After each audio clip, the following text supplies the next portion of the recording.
What are you two doing peeking around the halls of the Eating Global Institute this stormy afternoon?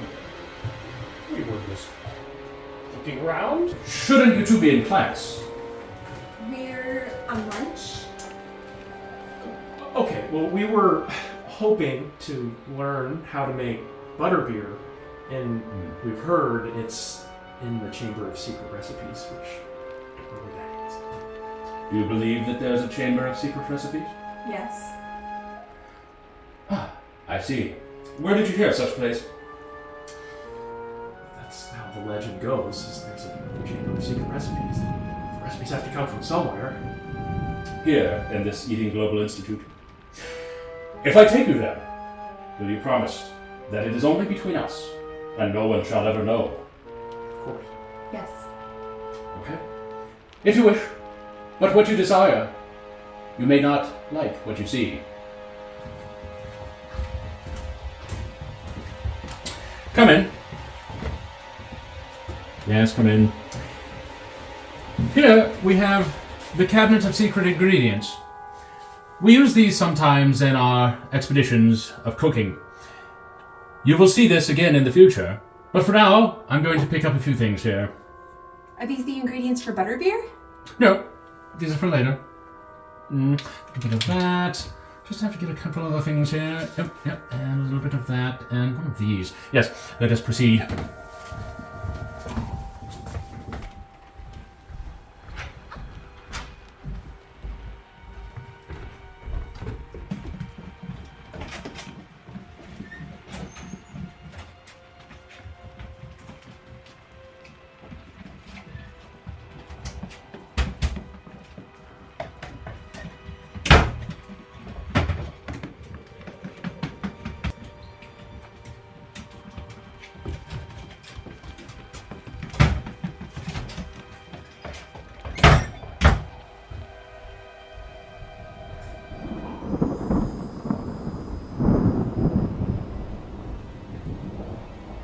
Follow.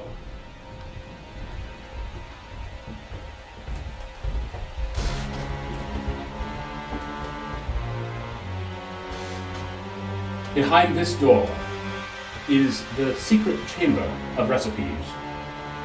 Wait, before you do so, let me explain. When you go through this door, it may just change the way you cook forever. Isn't that what I'm Then proceed.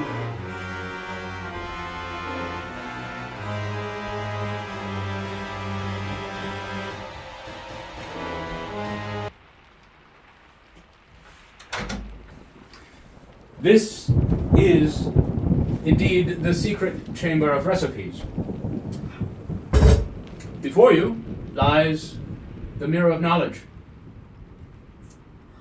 And are those the secret recipe books? No. But if you look in the mirror, it will show you exactly what you desire. Does it show me how to make butterbeer? No, something much greater. It shows you that your hair is in desperate need of combing. Oh. Yes. However, what you seek is right in front of you. Within this book lies all of the secrets from the Eating Global Institute. I caution you both, as I hand it over, it very well will change the way you cook forever. Are you prepared for this? I think so. If you must. Okay, well, let's see. What is this? But all of these recipes, they don't have any ingredients. Continue. It just says, look within. Continue. It's butterbeer. Here it is.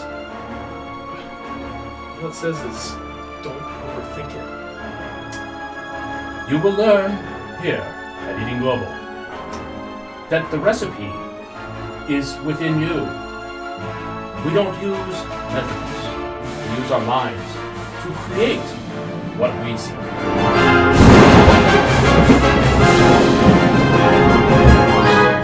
Well, I hope you enjoyed our little intro there, and I hope it shines some light on the fact that there is a secret to Butterbeer.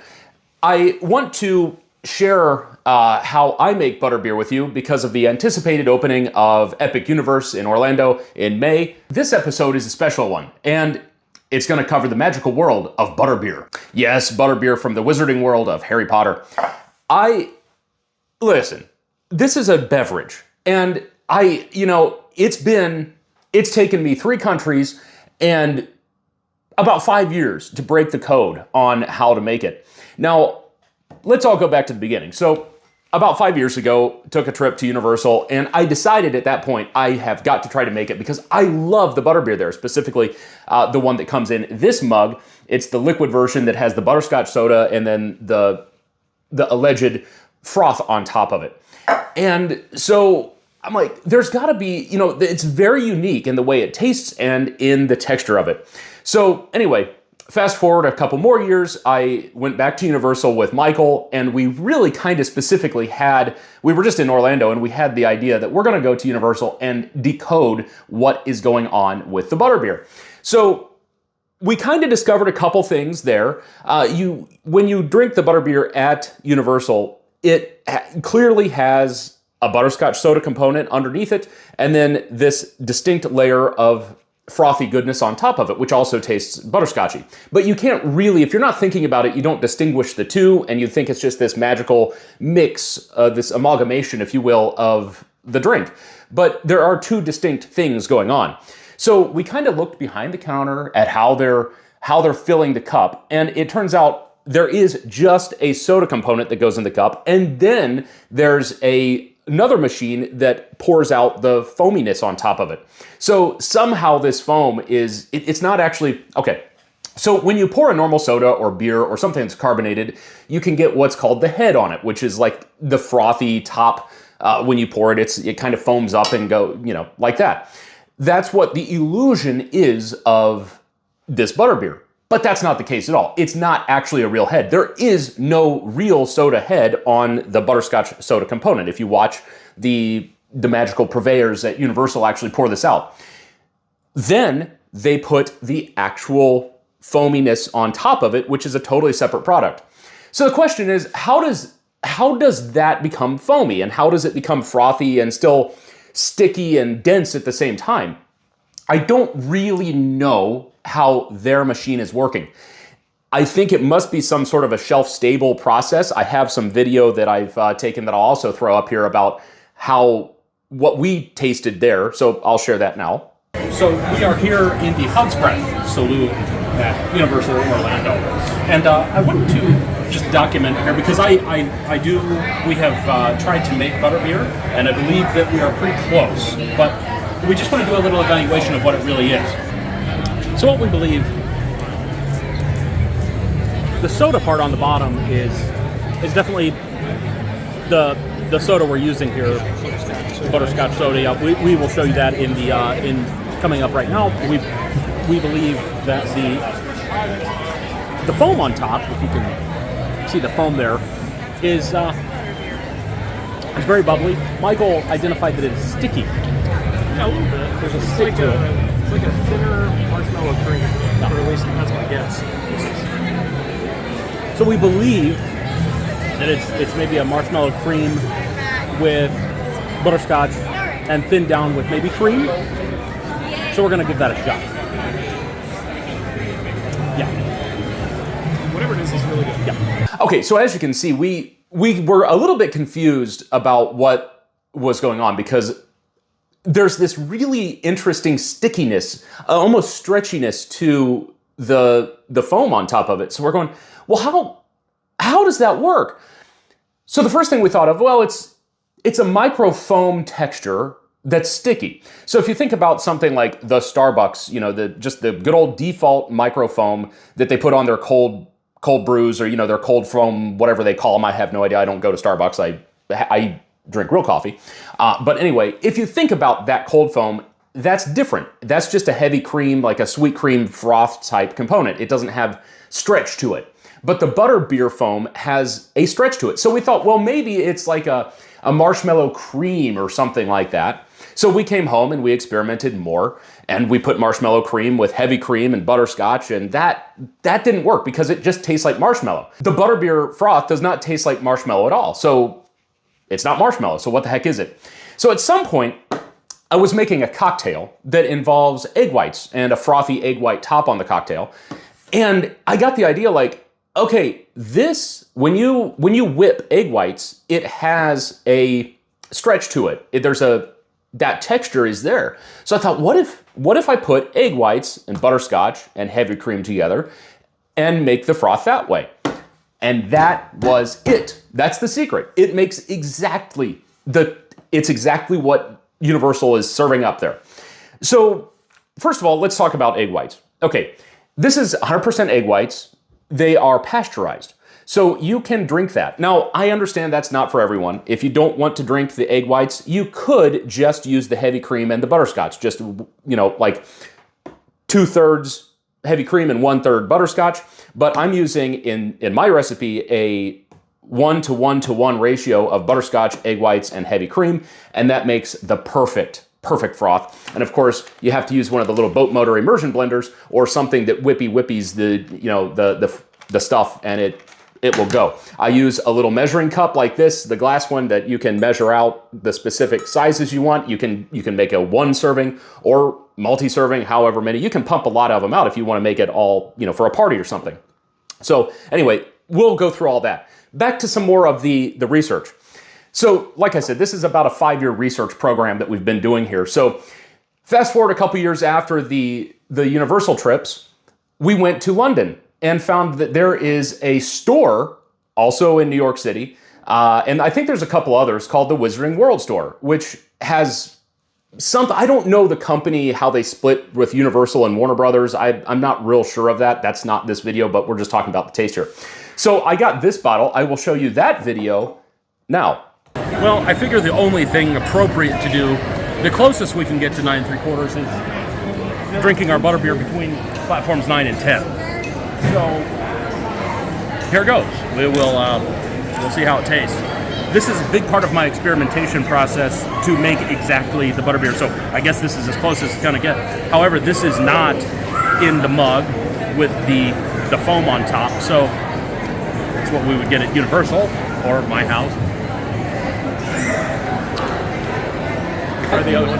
Yeah, it's interesting. I will say that I like the one at Universal better. It's thick, and it's on the same level of taste, but there's something else as well. There's something in addition to the butterscotch at the one in Universal. So what the deal is, I try to reproduce this, and I think I do a pretty good job. What do you think? I think that it's still good. It's interesting. Shelf stable. Yep.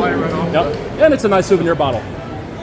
Right here at platform 9 and 10. Which, by the way, the platform 9 and 10 at the King's Cross station is not in the hall. It's not in the big part like it is in the movie, which is right over on the other side of this wall here, which ironically is on the other side of the Harry Potter store there. There's a sign that says 9 3/4. Yeah, there's the sign, but anyway, so King's Cross Station, and we're going to ride a train out of King's Cross Station to Dover. So I guess we're just about as Harry Pottered up as we can get. Full experience. Yep. So we were at the King's Cross Station in London, which is like hallowed ground for Harry Potter fans. The Wizarding World store at King's Cross Station interestingly, just sells these bottles. They don't have the Universal Studios style butterbeer where they have the froth on top of it.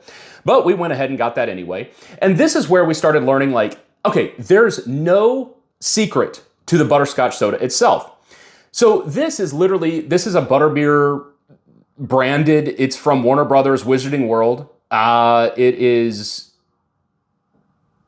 I don't know, there's not a whole lot of information on it besides that.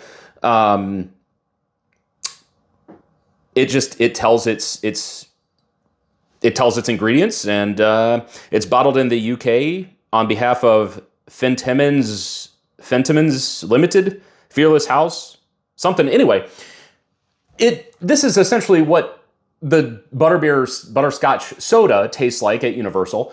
A little different maybe, but if you're at Universal, I'm going back and forth here, and I'm putting together a lot of research in a short time for you, but if you go to Universal, you drink that one. If you kind of shove aside or try to separate out the foam from the butterscotch soda, you find out there's no real secret to that. It's just a butterscotch soda. I did forget to mention here that you need to use a butterscotch soda, something that comes as a butterscotch soda. If you take a cream soda and add butterscotch to it, you do two things. First of all, cream soda does not taste like butterscotch, and so there's going to be a weird flavor play there. But secondly, you're going to kill the carbonation. If you mix something into a cream soda, you pour butterscotch in there and then mix it up, your texture's gone. Carbonation is gone, and it's wrong. So please don't do that either. So you can pick up butterscotch sodas they're quite plentiful. So a couple that I use, now this is only sold in the Wizarding World stores that I know of. This is not sold at Universal, just in the Warner Brothers version of it, which again, I'm confused on how that works. Maybe somebody can enlighten us in the comments as to how that division works there. But anyway, who's the real mastermind behind? Is it Warner Brothers or Universal? I don't know. But anyway, so the butterscotch sodas that I use, there's a lot of them out there on the market that are kind of cheaper, less premium. Those would work too, because again, the magic is in the froth, not the butterscotch soda. But I use the premium old keg butterscotch beer. Now, this butterscotch beer tastes, I almost want to say it tastes better than the original butterbeer.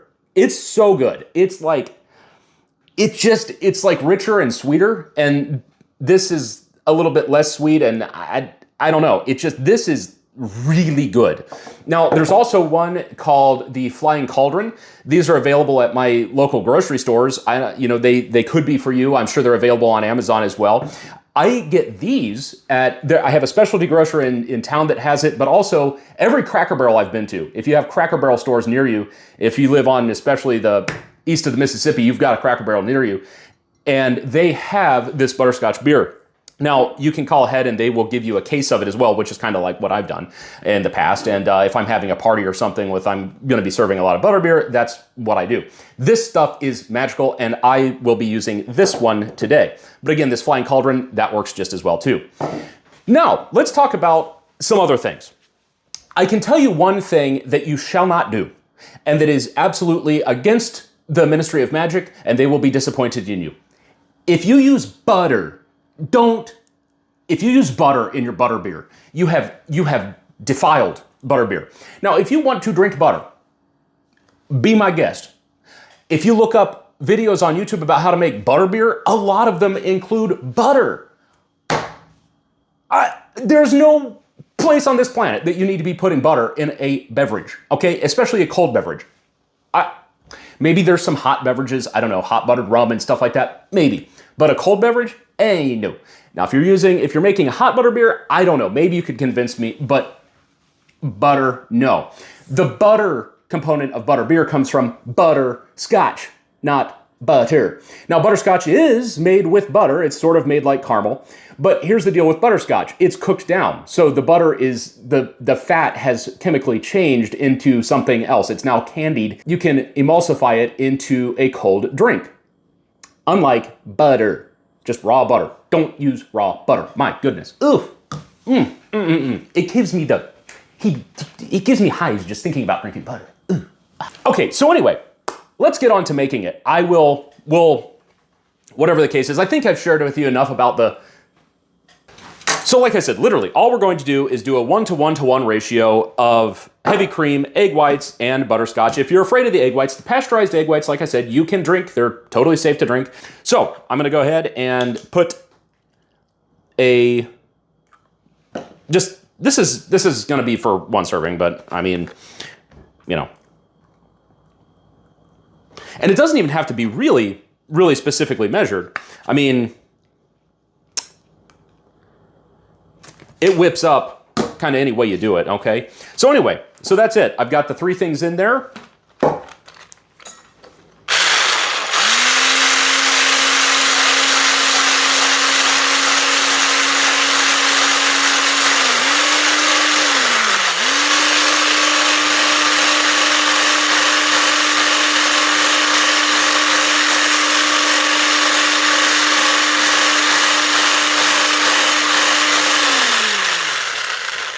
Now I want to whip it, or whatever you would call this action, until we get a pretty thick, like not whipped cream. We don't want it to be whipped cream, but thick enough to be like sturdy enough to hold up on top of the soda.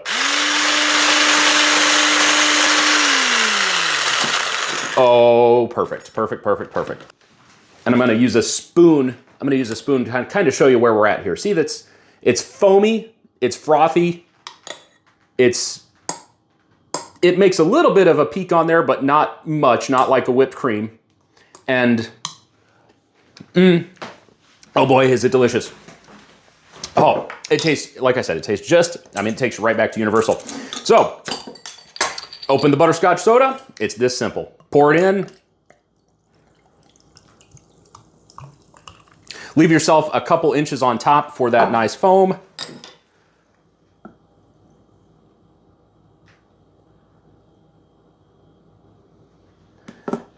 Get it right up to the top. Maybe even spill it over the side just a little bit so you can kind of like get that over frothy foaminess. Oh, it's beautiful. Oh, yes. Yes, yes, yes, yes. Oh. I mean, is that beautiful or what?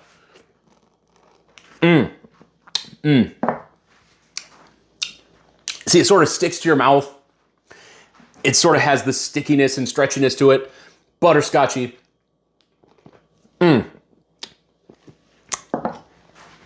For some reason, I don't know, I like the overspilling. Do you know, like in clip art of like beer or something like that, you almost have like this froth overfill or overspill?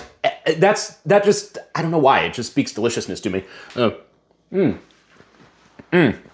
drink that. Oh. So now that we understand how to make the butterbeer perfectly, let's talk about some of the science behind why it works. So if you just use the heavy cream, we're going to use two words today: lipids and proteins. So lipids are fat, and heavy cream has a lot of fat in it, which means it has a lot of lipids in it. What we need in order to make a froth is protein. And egg whites, of course, is just pretty much just solid protein, the egg white part. Now, the yolk is fat, and that has lipids in it. So the lipids will kind of get interfered and break down. They won't let the protein chains or the amino acid chains hold on to air. So when you whip air into the protein, the amino acids, it holds the air in between the amino acid chains. Fat breaks that down quickly. It's too heavy and it pulls the air out of it. So whipping cream will froth because it does have protein in it, but it won't hold the froth like the proteins in the egg whites. So that's why I use the egg whites. It doesn't affect the flavor. It just affects the texture. So if you don't like the idea of drinking egg whites, if you use the heavy cream, you can do that. It's just that the froth won't be the same texture. It'll taste the same, but it won't hold that froth.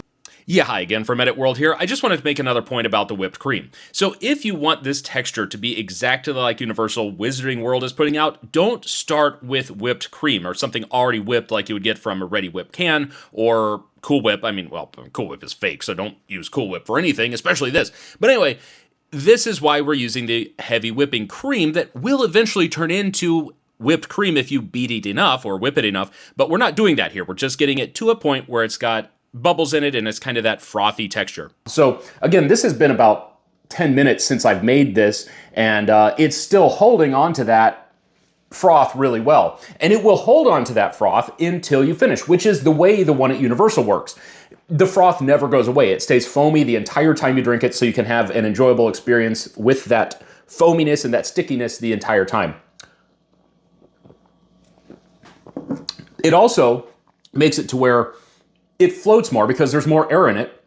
So it floats on top of the soda, and when you drink it, it incorporates the texture together, and it makes this velvety, pillowy, sweet, butterscotchy texture in your mouth every time you drink it, rather than if you just use the whipping cream, it will break down and eventually kind of incorporate into one thing, and the carbonation of the soda will go away. So again, it will taste the same, but it just won't be that textural experience that Universal has. Now, whether or not Universal is actually using egg whites, I don't know.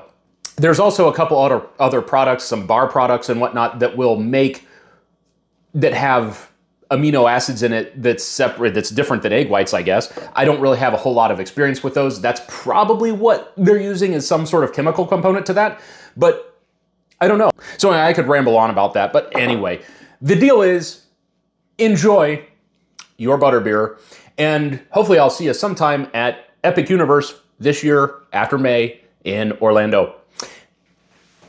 I'll see you somewhere around the world next time on Eating Global. I gotta go enjoy this. Yum, yum, yum, yum.